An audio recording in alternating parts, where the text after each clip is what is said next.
breaking news and trending talk with Mike and McCarty. Mornings on 101.7 FM and 710 KEEL.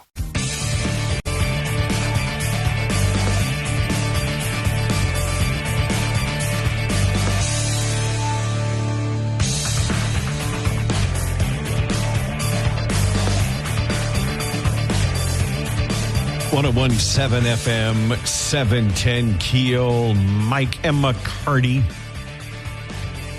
Okay, I just. You're upset about something. I'm not upset. I honestly don't understand.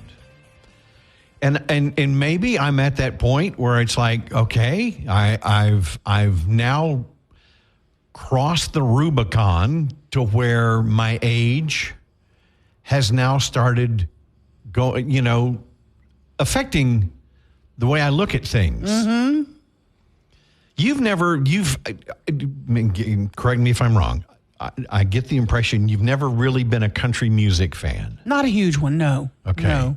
But you know Garth Brooks. And I know. Yeah, sure. I know some of the biggies, yeah. And understand, I understand the fact that because people today go, country music ain't the same as it was. Mm-hmm. Usually it's people my age or older. Mm-hmm. And I go back to Waylon Jennings. Yep. Conway Twitty. Mm-hmm. I played Conway and Loretta when it was released. George Jones. Mm-hmm. I KWKH back in the day. I did mornings right in this building. Tammy Wynette. Mm-hmm. Absolutely. All of them. Met Tammy Wynette. Yep. By the way, I was expecting her to be this diva. Not at all. She was one of the sweetest ladies I'd ever met. Same for Reba. Reba is so adorable in person. She's the sweetest woman ever. I was just... Well, that even lends me to where I'm kind of going on this. Now, I understand... And let me preface this by saying I understand genres of music change over the years. Mm-hmm.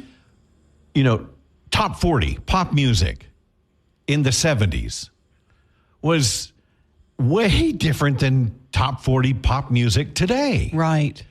So do people go, well, top 40 ain't the same as it used to be? Well, it's not. It's definitely not. Country music isn't what it was. Because it changes, it evolves. Yep. Now, whether that's a positive evolution or not, that's up to you. Right. So, but what I don't get, Aaron, and I came across this story about this artist who was just coming in as I transitioned back out of country music. Because I came here from KRMD. Sure. So I was in country radio again for, I've been in country radio for years. Right. But Jelly Roll. Jelly Roll's huge right now. Huge. They're even playing his song on the pop station. Absolutely. This dude's got face tattoos. Mm-hmm. He's married to an ex-porn star. I did not know that. Adults and some TikTok. Okay, look, I don't want to be judgmental. Mm-hmm. Times change. Yes. He's beloved. I mean, he is so beloved. The last award show I saw, man, they embraced him so big. I know. And that's what I'm saying. I don't want to condemn because first of all, I'm not familiar with his music. So I'm not being judgmental. I'm making an observation. He's coming here. Is it October? And first of all, and I talked to Ruben about this the other day, what Jelly Roll is slang. No. And this Can we do this on the radio? Well, I don't know. I have to do it carefully. I mean, this goes back to the old, back into the, I want to say 30s, Jelly Roll Morton from down in New Orleans. Right. A jazz musician, piano player, called himself Jelly Roll. It's not his belly? It's not his belly. He's a big boy. It's slang for a woman's anatomy. Yeah. That's all I'm going to say. We'll leave it there. Jelly Roll. And that's his name? And that's right. And he knows, and that's why he picked that name? I don't know that. Again, don't know. Maybe it's for Jelly Roll Morton. Maybe the man likes Danishes. And that's why, he's like me. He's a big dude. I think he got that nickname in prison. Oh. Yeah, and he talks about not being able to vote. He's not political, he said. He's been in prison, though? Oh, yeah. Yeah. Oh, I didn't know that. Possession and robbery, I think. Interesting. Okay, and this has nothing to do with her color, so don't vilify me. Beyonce apparently has a huge country hit out right now. Oh, and her album is huge. Huge. She's got a big country hit. It's number 1, I believe, right now, Texas Hold'em. And I've listened to the album probably 4 times now. So I'm just curious. Pretty good. From country fans. Mm-hmm. And look, and you go, Mike, you're an idiot. This is awesome. And I'm down. I'm perfectly fine. Yeah. I'm not condemning. I don't understand. Now, I'm not saying it needs to go back to, Waylon Jennings and Willie. George Jones, for crying out loud. Which, by the way, I love. No, not a fan. I love the possum. Do you really? Oh, yeah. Well, my problem with the possum is too many shows he didn't show up for. Oh, again, there were issues. He had alcohol-induced psychosis is what he had. Mm-hmm. He really did. That goes back to Hank Williams, for crying out loud. But I've gone to George Jones. 60 years old, and he was like 29 when he died. George Jones ticked me off when I drove to Texarkana to see him, and he doesn't show up. Oh, well, yeah. I'm like, that's an hour drive, and you don't show up. Yeah, him and David Allan Coe were pretty famous for that. I was lost me there. I remember seeing Fair and Young. My mom took us when my sister and I were kids to the Louisiana rodeo at the state fair, and Fair and Young was singing, and I remember thinking he couldn't remember words. He was stumbling. He was so out of it. I saw Hank Jr. like that at Hirsch. So substance abuse is not a new right amongst musicians. No, it is absolutely not. It happens all the time. I'm just curious. I was just. Can you say Britney Spears?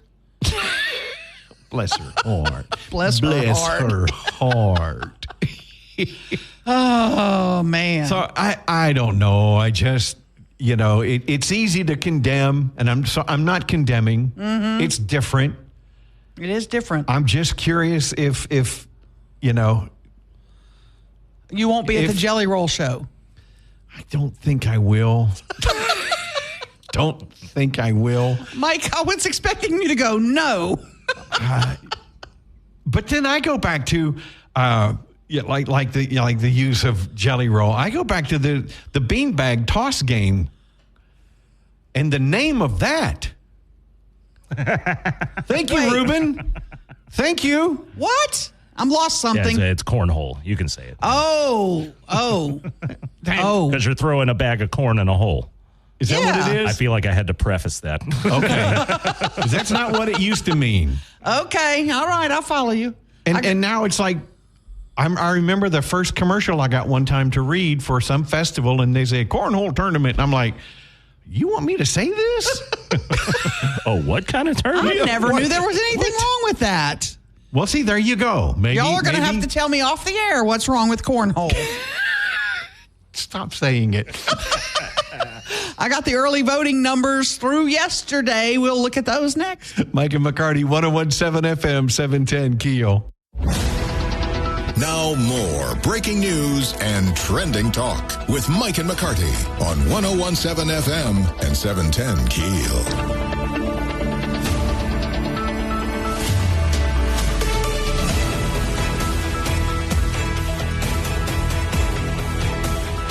Early voting going on now for Mayor Arsenault's bond proposal. 3 proposals on the ballot.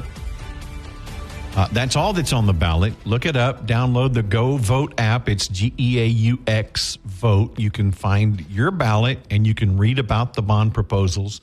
There's also a meeting tonight at the Southern Hills Recreation Center. 5:30 this evening, yeah. 5:30. The numbers for early voting so far, 205 at the downtown location, 326 at the library on Bert Coons, and absentee 504. So our totals from the 4 days, is about 1,100 or 1,200 so far. So now the election is the 27th. Right. Now, early voting wraps up this Saturday. You can go again downtown on Marshall Street at the registrar's office or the Hamilton Branch Library on Burt Coons, 8:30 to 6 each evening this week through Saturday. Saturday it's wrapped up. And then Saturday. Yes. Then you'll have to vote on the following Saturday. But I am looking now at the ShreveportLA.gov. If you want to see all the projects, they now have it all mapped out on the website. What streets will be fixed? How much is going to be spent on each street? I don't think they're in order of when they're going to be done, but they are broken down for what council district they are in, and it's all on the website now. I couldn't find it yesterday, but now I'm seeing it today. Everything with regard to which streets, etc. So I'm excited about that because people were emailing me going, do we know exact specifics yet? And they had it kind of lumped together. And so I requested a list, and now it looks like that entire list is up on the website. So ShreveportLA.gov, and then click on the bond proposal, and it'll take you to what are the projects, and you can see them all. Mm-hmm. You can see which ones are being done in your district, which ones are being done citywide, all that kind of stuff. So, you're thinking now's the time. We've waited too long. We need to get some things done. Is that kind of where you are? Yes.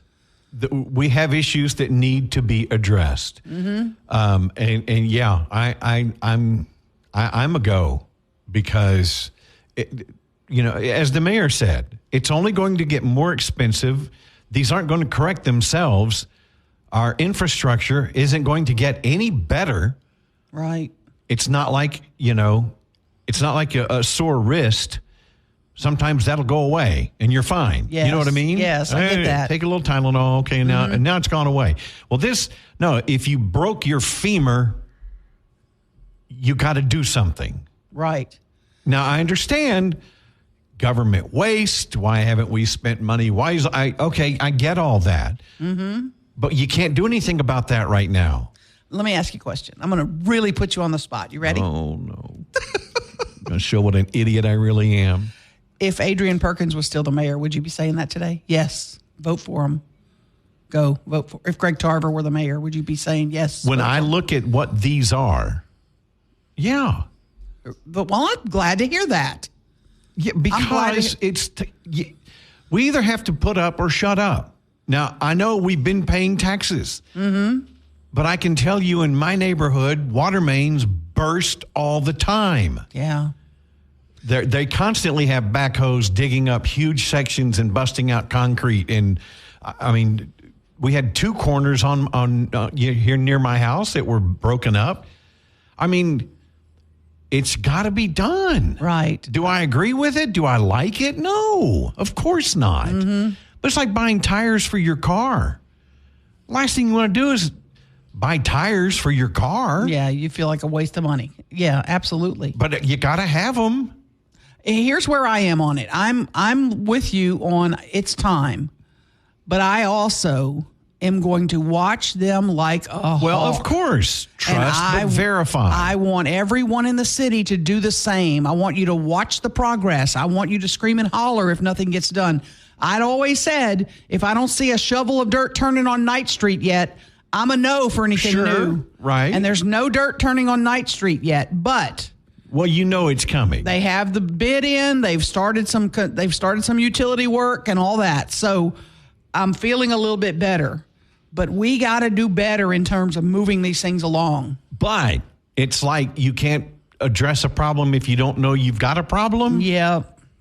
I think this administration knows it had a problem. Mm-hmm. And I think Tom's doing a great job trying to be transparent, talking about project managers, talking about being accountable for these funds. Absolutely. So it's a big deal. Meeting today, Southern Hills Park, 5:30. If you want to know more. 101.7 FM, 710 KEEL, Mike and McCarty. Back to the big stories of the day with Mike and McCarty on 101.7 FM and 710 KEEL.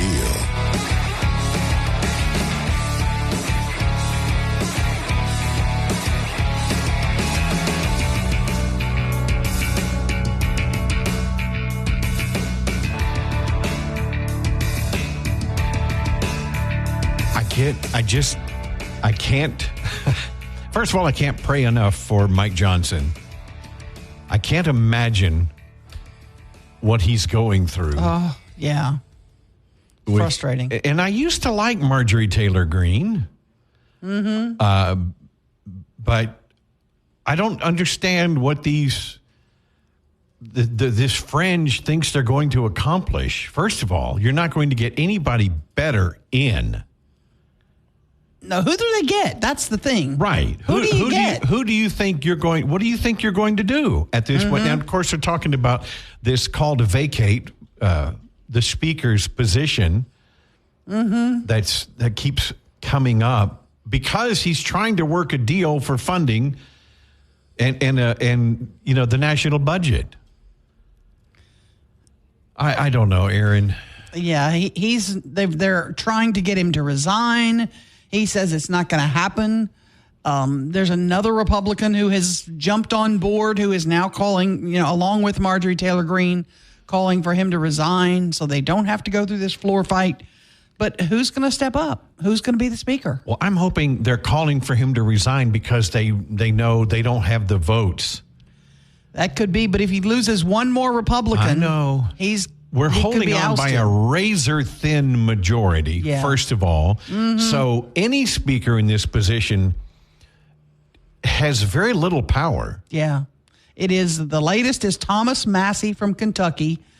He announced during an apparent closed-door GOP meeting that he was going to join with Greene to get Mike Johnson ousted. So that's where we are today. So Mike's in kind of a fight today, but says he's not resigning. You're going to have to boot me out of here. Which stands strong, Mike. I'm with you. Absolutely. 110%. Mm-hmm. Again, and excuse me, what the hell do they think they're going to do? Right. What then? You want Hakeem Jeffries in? Keep going. Then we have another 2-week-long fight over who the speaker is going to be. 2 weeks. Yeah, or longer than that. Yeah. And you know what happens during that, Mike? Government business doesn't get done. Thank you. 1017 FM 710 KEEL. Back Mike and McCarty on 1017 FM and 710 KEEL.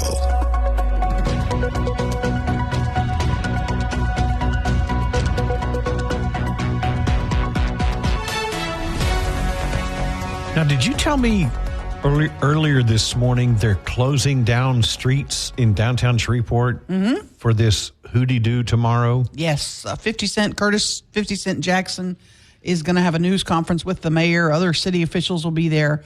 I believe it's at 4 o'clock. So they're closing down Travis Street, I believe, at 2. They're closing some of the intersections with Travis at 3 or a little bit later. I mean, it's all kind of staggered, but they're going to block off some downtown streets because they're having a big festivities with regard to his whatever he's announcing, and they want to make sure that the folks with his entourage can get in and out, and the people that are coming can get in and out. Don't know, how many are we expecting? Some other big dignitaries? I'm not sure about that, but Curtis Jackson has been posting on social media this week in the last few days. Shreveport will now be the place to be for the film and TV industry. And everything here will be changing. The mayor yesterday said this is a big deal. This will have so many ancillary, is that the right word? Ancillary, yeah. Ancillary. Yeah, that word. Jobs and businesses that pop up as a result. So they are seriously rolling out the red carpet for this. And, there are going to be questions about, is this too much? Is it too much? Is it that big a deal? Is it going to be that big a deal? Well, I'm real hopeful. This is something only time will tell. Yep, absolutely. We don't know. It's one of those, again, you trust but verify, and you make sure that they're living up, that Curtis 50 Cent Jackson and his G Unit folks are living up to their part of the bargain. Like the mayor said, they have 180 days to get productions up and going. But there were some delays getting started, so he's like, we're not holding them strictly to that at this point because they had to do some repairs to the building. You don't want to jump in and go. No, absolutely. But once they get going, if there's ever a lull of 180 days where nothing is happening, then you can go in and say, this has been a bust and we want our building back. But that's not going to happen. It sounds like he's really going to be full steam ahead and we'll be here a lot. According to reports, he's got 25, 30 projects lined up, ready to go. And we have heard from many sources that he's looking at buying other buildings in downtown Shreveport. I haven't been able to confirm any of them, so I'm not going to say anything. But that's another good. If you have a big investor with a big bankroll looking to buy properties in your downtown and revive them and put businesses in them and do all kinds of things like that, it's a win-win.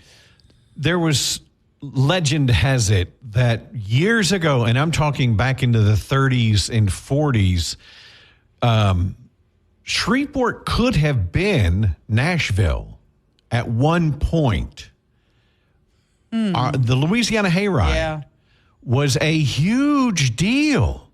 And it was actually carried on stations across the country. It was probably the biggest rival. It didn't with the Grand Ole Opry.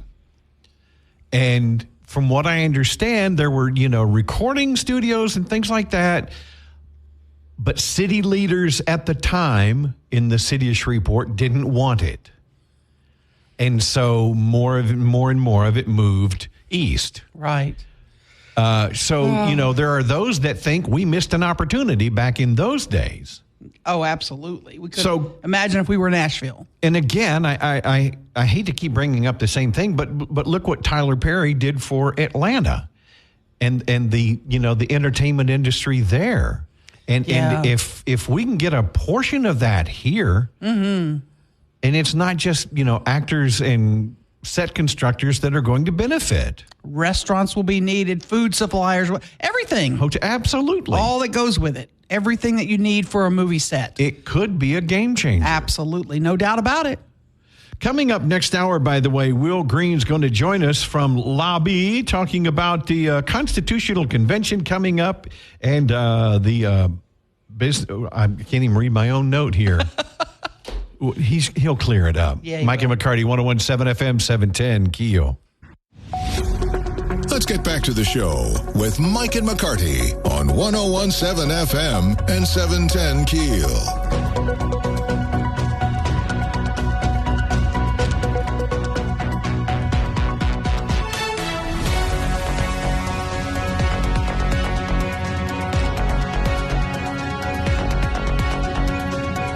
Talking earlier this morning, a little bit of just a few minutes ago about Mike Johnson and what's going on. A couple of messages on the Shreveport Security Systems message board. Van from Marshall says it's time Marjorie Greene to get put into her place.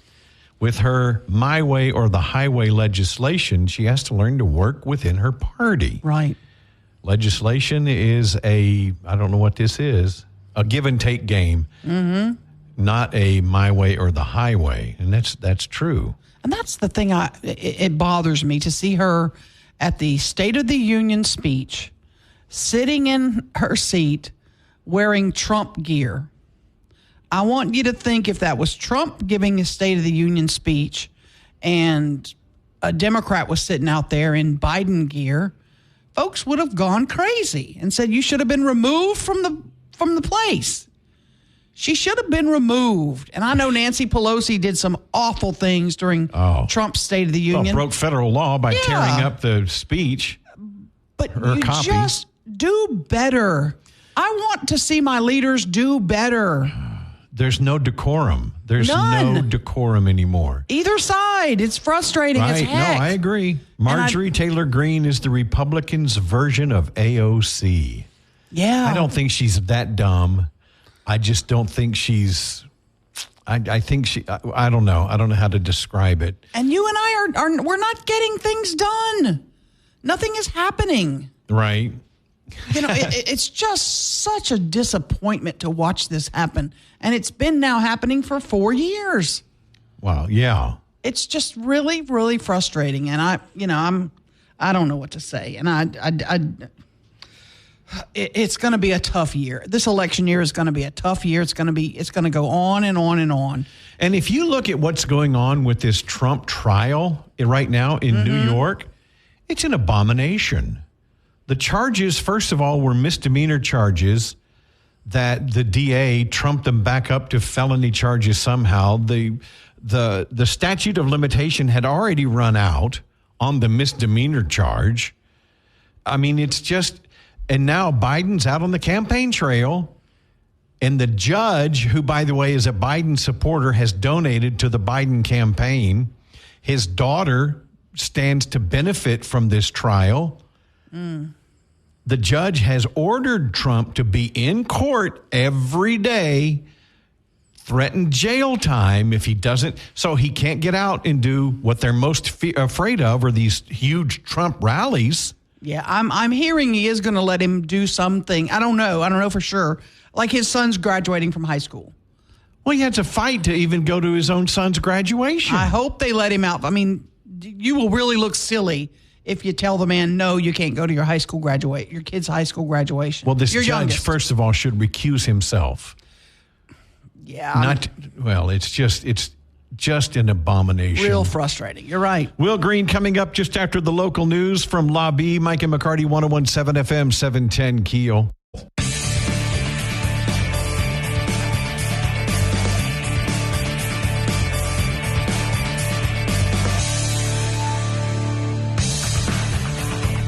.101.7 FM, 710 KEEL. Mike and McCarty on the Jack Spring Electric Newsmaker Hotline this morning. Will Green, president of Lobby, the Louisiana Association of Business and Industry.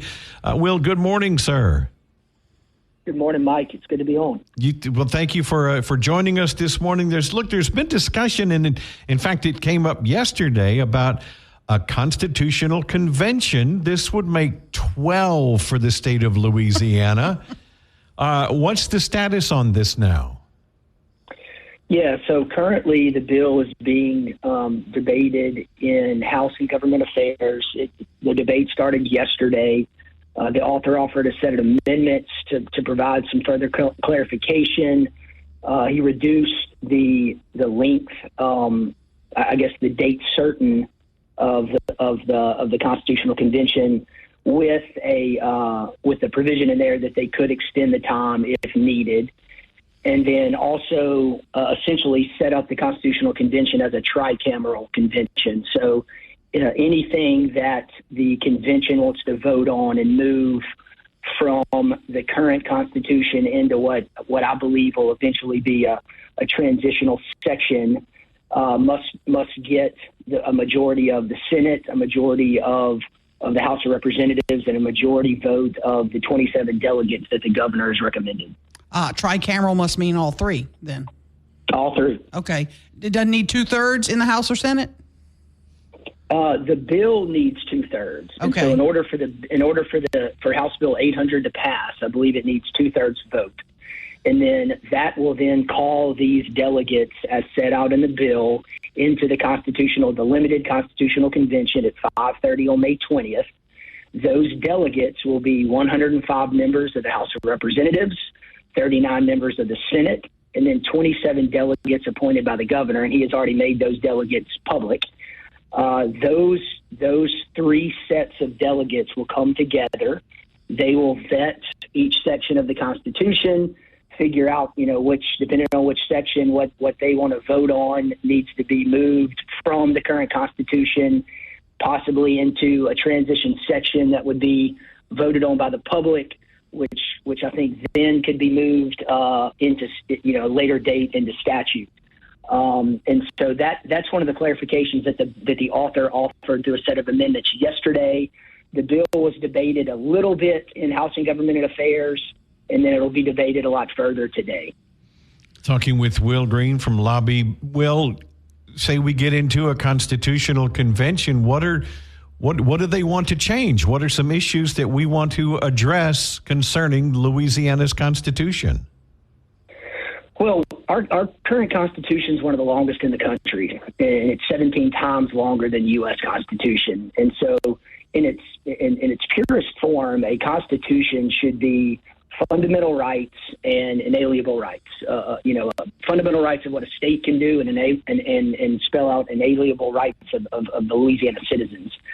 Instead, our Constitution is basically a super statute right now. I mean, throughout the years, we've made our legislature has made so many additions to the Constitution that the document has grown in size so much that it has handcuffed our legislature to the point where they are so limited in their ability to set budgets, to do the operations of the state, and as described by one of the members of potential delegates yesterday, and one of the governor's Constitutional Convention transition team members, and also a former legislator that went through many deficits.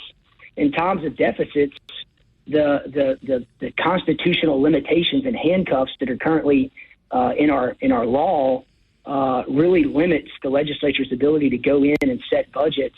And what that does is basically it only allows us to cut higher education and health care. Yeah, too many protections are in our Constitution, right? Correct. Yeah, I mean, so there's a lot of things in there that just, quite frankly, shouldn't be in there. And so what we hope, I guess, is as the business community, as a representative of the business community, as the largest representative of the business community in the state, we hope to see the delegation go in, look at what should and shouldn't be in there, reorganize it, and then at a later date come back and put things that really should be in statute into statute by a vote of 2/3 and really create some flexibility. Because right now, this inability to do that has led to inefficient budget cuts. It's led to over-reliance on taxes to the business community and to the individual citizens. And so this is something that's long overdue. Can you stay with us and we talk about other legislative priorities? Do you mind? Absolutely. Okay, cool. Will Green, president of Lobby, the Louisiana Association of Business and Industry, Mike and McCarty, 101.7 FM, 710keel.com. Apply. Now, breaking news and trending talk with Mike and McCarty on 101.7 FM and 710 KEEL. On the Jack Spring Electric Newsmaker Hotline, president of Lobby, joining us, Will Green, on the issue of the minimum wage. As a business representative, Will, raising the minimum wage to $10.25, where do you stand on that? How will that affect business in the state of Louisiana? Yeah, so we believe the market should set the rate for wages. And as you've seen, especially since COVID, the market is doing that on its own. And so we don't believe there should be a mandated wage. Right now there's many businesses that are struggling to find employees, and as a result of that, that's driving up wages on its own. And so, we do support the federal. We follow the federal minimum wage. We support that, and so we do oppose any state interference in a business setting at a minimum wage above the federal rate. What's the status of that bill? Is it dead for the session, or does it still have a committee hearing ahead? It was deferred last week in House Labor. Okay. Insurance reform. Where are we on that? That's been called a crisis in Louisiana. I know your business group is really wanting to see changes. Yeah, so it is the number one issue facing our members, and it's not just the number one issue facing our members. There was a poll that came out recently, and for the citizens of Louisiana, it is now the number one issue that they say is affecting their daily lives. And the reason for that is because we have the highest cost insurance rates in the country right now for car insurance. And for property insurance, we are double the average state for costs for property insurance. And so we've got to do something to bring insurance carriers back to the market. We've got to create competition, and we know once we create competition, that'll help reduce rates. And so in order to do that, we as an association, we took a look at our policies and we said, look, what are we doing in Louisiana that no other state's doing?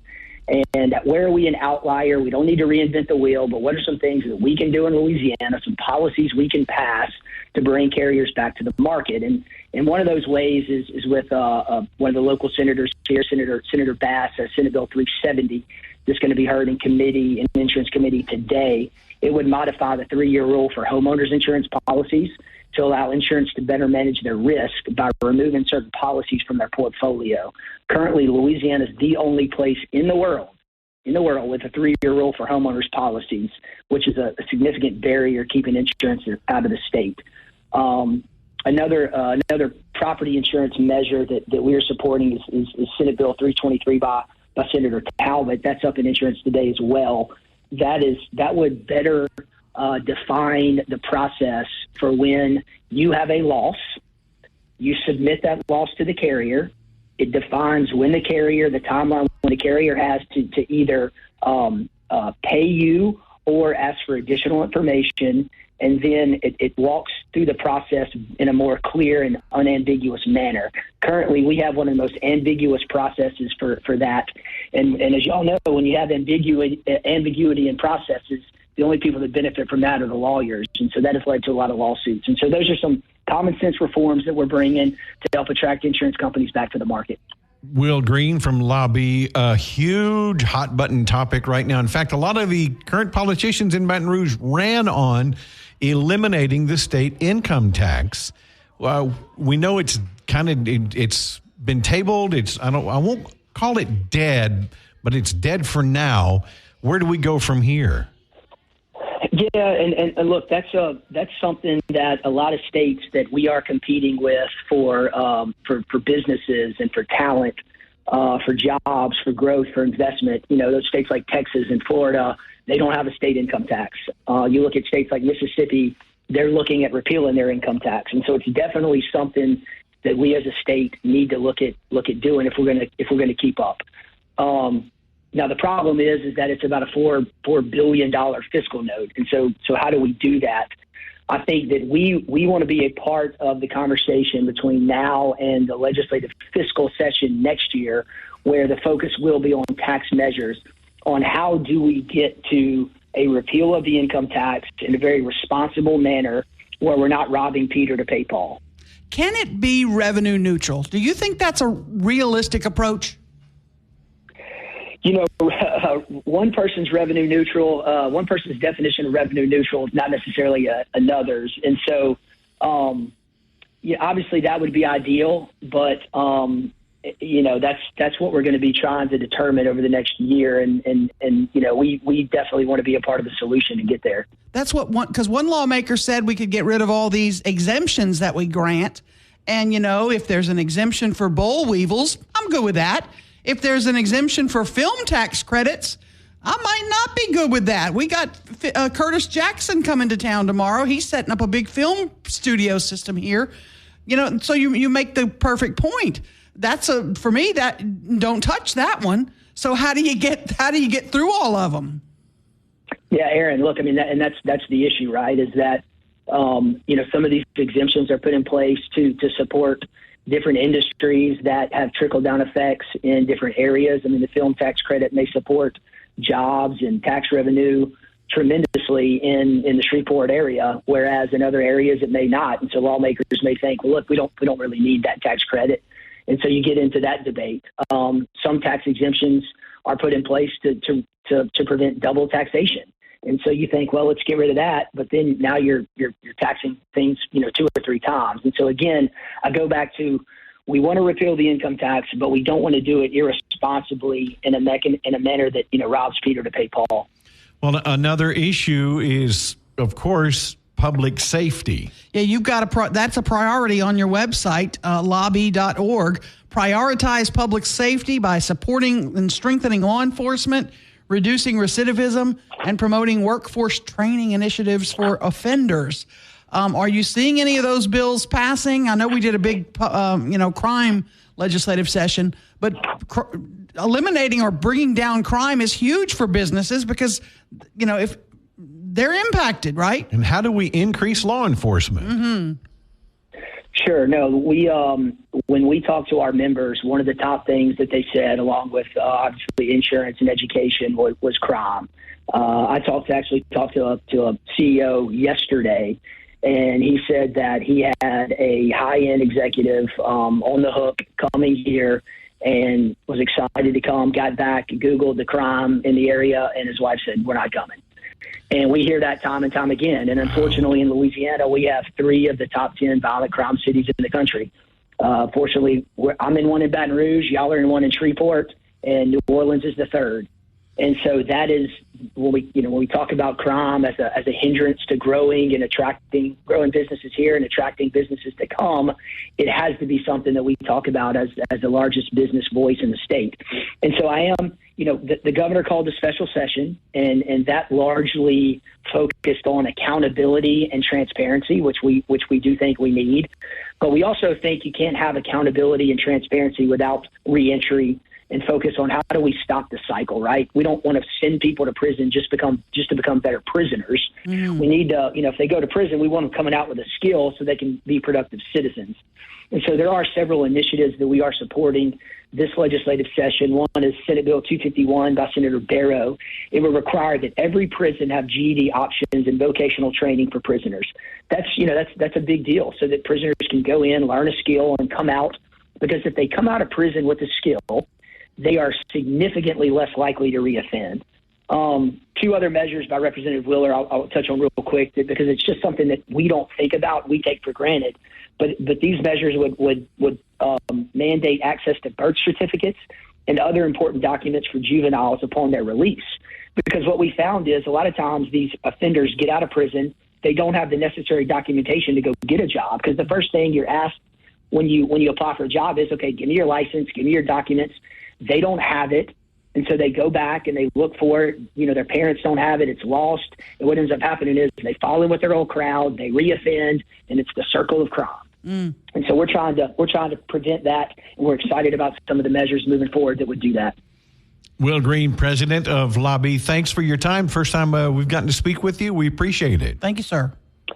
Yeah, hey, look, always great to be back up in the 318. I'm originally from Ruston, and so I love it up here anytime. You bet. Thank you, sir. We'll talk to you soon. Thank y'all. 101.7 FM, 710 KEEL, Mike and McCarty. You're going to be talking cicada gumbo coming up after the news. Yum.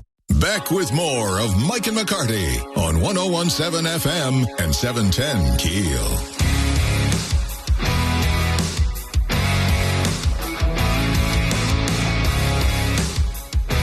I'm planning on going to the Tartan Festival this weekend. Cool. Our friend Rusty Scarborough from Walter B. Jacobs, he's always there with his birds of prey, but if he has a moment, he's always busy. I may not be able to ask him. Because you said he cooks bugs and he brings stuff in. Those cookies are yummy. Okay, that's different though. I wasn't a fan of the lead beans and lice. Some of his stuff's really good. Just know crickets get stuck in your teeth.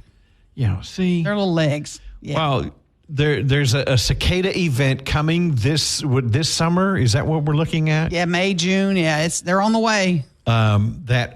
It's a confluence of the 2 different types of cicadas that usually emerge. Somebody said they don't hatch; they emerge. That's what Rusty says, yeah. Like 7 years and then 13 years. Well, they're both emerging at the same time this year. So we're looking at millions of cicadas. Got to find a use for them. I'm thinking cicada gumbo. Being Louisianians. Yeah, let's cook them. We say, hey, can we eat it? Chica is going to join us after the break. Always entertaining. You don't want to miss it. Next. 101.7 FM, 710 KEEL. Let's get back to the show with Mike and McCarty on 101.7 FM and 710 KEEL. Okay, what had happened was there are 2 types of cicadas, from what I understand. One that hatches every 7 years. Okay. And one that hatches every 13 years. Now don't go, you ain't right. It's 5 years and 12 years. I don't know. It's something like that. Okay. And this year in 2024, they're both going to hatch at the same time. Oh, Lord. So these are we're looking big. at billions. Cicadas. Right. These are to me. They look like this is locusts. going to be like biblical locusts. Are they comparable to locusts? I think so. I don't know. They're relatives. They're like second cousins to locusts or something. I know they're loud. Yeah. When you're Chica's here. She's on Mexican time, and she's here. I want to ask you. You're a food expert. You're saying that? You're saying that because I'm fat. No, I'm fat too. But but look at you're a decent cook. I'm a decent cook, but you really are a good cook. Your family owns restaurants. Cicada invasion. Are you cooking them? Why not? Putting them in tacos? Well, we like crickets already. You do not eat crickets. Yeah. Okay, seriously? Yeah, you've heard about that, right? No. What? Cricket tacos? What do you candy them or something? No, they're almost like roasted. Chef Gabriel over at El Cabo Verde, he did, I went to a wine dinner of his, or it was a mezcal or tequila. I can't remember. If Chef Gabriel's doing something, I'm going to roll up. You know what I mean? With all my double chins. Now, if I just... And he's cooked like... He did one dish where it was, what do you call them? There's a name for them in Spanish, but basically it's like small crickets and just put them on top. Oh, yeah, I know that name. Now, did you take the legs off at least? Mm-hmm. No. Me and Chef Brady were sitting there eating them, and he was like, and they have like almost like the a heads smoky, and the eyes and everything. You don't really see it. They're so small. So it's really good. It's crunchy. Are you eating cicadas if they're just stir-fried and you put them over rice? Where you can see it's a big bug. Bro, do you guys realize how grossed out my friends and family are about crawfish in California? Why do girls call each other bro? I don't know. So I also call, if I'm like not interested in a guy and I know it's not going to go anywhere, I start calling him bro. I sneak it in. Just want you to know. There's her tell. Okay, so I come to your house. I have a big bag. Wait, do you want me to cook some? Because I will. I do. Okay. I want you to do it. Here's how we'll do it. What are you going to do? Go out in the front yard by your trees and just pull them off the tree? I mean, from what I understand, didn't you say yesterday they're hard to catch? They're hard to catch. You're probably going to have to get a butterfly net. And you want to get them after they molt. They like shed their skin. So this has turned into a crazy project? No, ma'am. I thought if I can get them for you, you'll cook them? You can't go to Kroger and buy a bag of cicadas. No, you can't. Well, you don't think, listen, I think we should do this. Your people are quick to find ways to just put them all together and be like, we put it in a sack and it's $500 a sack, right? So think about what they did with the crawfish, right? So she ain't wrong. So there is a chance. That's what makes it funny. There is a chance that your people could probably get these little bugs, and I'd cook it. And wait. When I bring you a sack of cicadas, we're gonna put it on tacos. We're gonna make a taco serve. Are you gonna chop them up to put them in tacos? Okay, no. Wait a minute. You're gonna put a whole cicada on a taco? It can't be that big. Two women back and forth. I'll never get a word in. I'm sorry. You have the floor. Is this like crawfish where you don't want to eat them after they're dead? Do you have to keep them like a bag of cicadas? Do they have to be live until you cook them? Here's the thing. We don't know enough about these things. Yeah. It's just kind of like, what were they saying yesterday? Like the first guy that discovered milk from a cow, like how do you go back and explain that, right? Yeah. I don't think I want to be on the forefront of that. I don't want to be listen, you and me, Lewis and Clark, we don't know left and right. Like you and me trying to lead this, McCarty, I'm sorry. Or Mike, the Rocky Mountain oysters. Who was the first guy that thought that would be a good idea? Not me. Desperation, baby. Yeah, you had to be hungry. You know what I want to eat? A loogie. A what? That's what the guy that discovered the oysters said. Well, that's what I said in the meeting. Who's the first guy to ever eat an oyster? Oh, yeah. What was that situation? How hungry was this dude? I really think, though, that a unique way to make this dish actually sound delicious is by putting it on a taco. Because tacos are that universal thing that, I mean, like Mexicans, that's the one thing we do right? Yeah. Is tacos, and white people love tacos. I got a text from my favorite at home. Now, I like the white people taco night. I like the crispy shell. Yeah. With ground beef. Ground beef. Lettuce. Oh, baby. I have salsa. I admit it. Okay, but what about if we get a little bit of the? If you look through my heritage, though, there's believe me, there's nothing south of Ireland or mine's it's English, Scot, and Irish. So imagine your little crunchy taco, but we put it on a flour tortilla, and to add the crunch, we put a little bit of those bugs on top. Rusty Scarborough, he cooks bugs. They're not hatching, they're emerging. And he says locusts are a type of grasshopper. I bet Rusty can get you some cicadas. That's the guy with the owls. Yeah, yes. And the bugs. He makes bugs. Oh, no, I don't trust that guy. He's going to have his birds of prey at the Tartan Festival this weekend. That man can stay far away from me. One time he walked in and they said, he's got red beans and rice. And my fat self will never say no. But nobody said hey, there's red bugs beans in and it. Lice. Yeah, it was red beans and lice. It was gross. It was disgusting. Keep that man far away from us. He's going to show up with the bag. Your people rolling up going, I got a bag for free. No, don't trust him. I love my Caucasian tacos. I do want some cicada tacos. I'll try it. Yeah. What are we? No, I was just talking about those texts. Oh, okay. I got you. Sorry. Your money now. Next, 101.7 FM, 710 KEEL. More breaking news and trending talk with Mike and McCarty on 101.7 FM and 710 KEEL. It's not Friday yet, but it is Wine Wednesday. It is Wine Wednesday, and there is a new trend that is brewing. It's not in the U.S. yet, but I bet it might happen. It's an Italian restaurant in Italy What are the odds? Yeah. I mean, it's a great wine country. They have lots of great wines. But if you go to this particular restaurant, they are really working to build more interpersonal relationships with their guests, and they want their guests to have those interpersonal relationships while they're in the restaurant enjoying their meal. It's one of those restaurants where you sit and stay for 2.5 hours, 3 hours. You just enjoy your time. Right. You drink wine. You may have an after-dinner wine. So they have a new policy that when you come in the restaurant, you hand over your phone. And it's put in a lockbox. You are given a key, and then you go get your phone out when you're done. You can power it down if you want. You can leave it on if you want. It's up to you. But in exchange for giving them your phone. So nobody's jacking with it while you're... nobody's messing with it. It's in a lockbox. Right. So you, in exchange for giving up your phone, you get a free bottle of wine. You sit down, they bring you a bottle of wine, you enjoy the wine, and guess what? You enjoy the company you are with. You talk to them. You engage with it. I'd give up my phone all day for that. Well, yeah, absolutely. All day. Now, there are people in this building who couldn't going do to it. say, I don't know that my daughter could. Are you serious? I've had to tell her before. While y'all are out to dinner, she'll be on her phone. Put the phone down. Now, a lot of times it's work. Mm-hmm. She's a gas trader. I told you she works for Jerry Jones Gas Company. Can't that text wait 1 hour? Well, it's not even text. A lot of times it's emails. She's got to deal with something. No. I know. Give me an hour for dinner with my father. Right.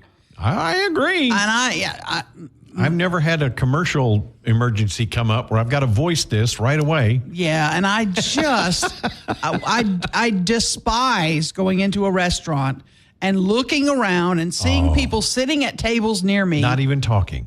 All of them on their phones. Not even looking at each other. Yes. Yeah. I especially hate it when it's children. I told you about the times we were at Gibbons. A little family was sitting at the table next to us, 3 kids and both parents, and all 3 kids had their own iPad propped up in front of them on the table. One was watching some cartoon, one was playing a game, and mom and dad were on their phones. I was like, this is sad. This is so sad. It is so sad. And I had little tricks when mine were little, when we went to a restaurant to occupy them. Of course, you love the restaurants that give them colors and all that. That's fun. But we did silly little games at the table that you can make up on your own if you'd like. And engage them. No, you sit there, you be quiet, you shut up, you eat your meal. If you speak, you get smacked in the face. No, Mike, you're not allowed to do that. See, I like going to lunch. I know that. I like going to lunch because it's a social thing. Yes. Meals, it's more than just filling your belly. It's I want to interact. Right. I want to talk to my children. I want to talk to my friends who I go to. It's sad these days, but yeah, you can have my phone. You gonna give me one? What else you want? You want my wallet? Here you go. My Friday night crew, we sat down one night at a restaurant, and one of the guys goes, "Okay, everybody, take your phones, put them in the middle of the table. Yes. First one to touch their phone pays for the table." Oh, I love that one. Love that one. Scottish Tartan Festival officials going to join us tomorrow. I'm hoping we have bagpipes in the studio. 101.7 FM, 710 KEEL.